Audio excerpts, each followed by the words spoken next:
Éphésiens chapitre 2.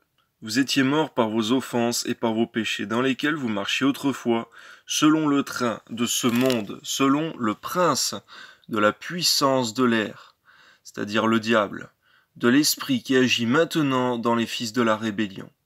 Nous tous aussi, nous étions de leur nombre, et nous vivions autrefois selon les convoitises de notre chair, accomplissant les volontés de la chair et de nos pensées, et nous étions par nature des enfants de colère, comme les autres. Mais Dieu, qui est riche en miséricorde à cause du grand amour dont il nous a aimés, nous qui étions morts par nos offenses, nous a rendus à la vie avec Christ. C'est par grâce que vous êtes sauvés. Il nous a ressuscités ensemble et nous a fait asseoir ensemble dans les lieux célestes, en Jésus-Christ, afin de montrer dans les siècles à venir l'infinie richesse de sa grâce, par sa bonté envers nous, en Jésus-Christ. Car c'est par la grâce que vous êtes sauvés, par le moyen de la foi. Cela ne vient pas de vous, c'est le don de Dieu. Ce n'est point par les œuvres, afin que personne ne se glorifie.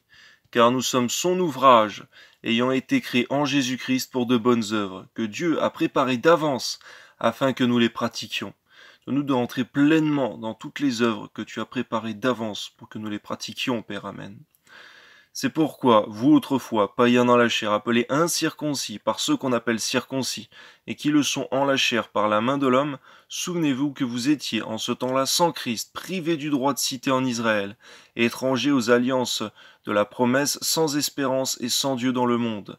Mais maintenant, en Jésus-Christ, vous qui étiez jadis éloignés, vous avez été rapprochés par le sang de Christ.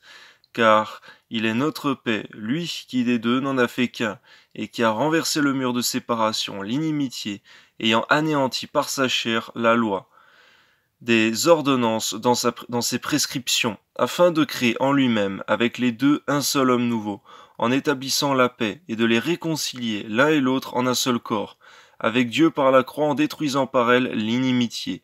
Il est venu annoncer la paix à vous qui étiez loin, et la paix à ceux qui étaient près, car par lui nous avons les uns et les autres accès auprès du Père, dans un même esprit. Ainsi donc vous n'êtes plus des étrangers, ni des gens du dehors, mais vous êtes concitoyens des saints, gens de la maison de Dieu. Vous avez été édifiés sur le fondement des apôtres et des prophètes, Jésus-Christ lui-même étant la pierre angulaire. En lui tout édifice bien coordonné s'élève pour être un temple saint dans le Seigneur. En lui, vous êtes aussi édifiés pour être une habitation de Dieu dans l'Esprit. Amen. Gloire à Dieu.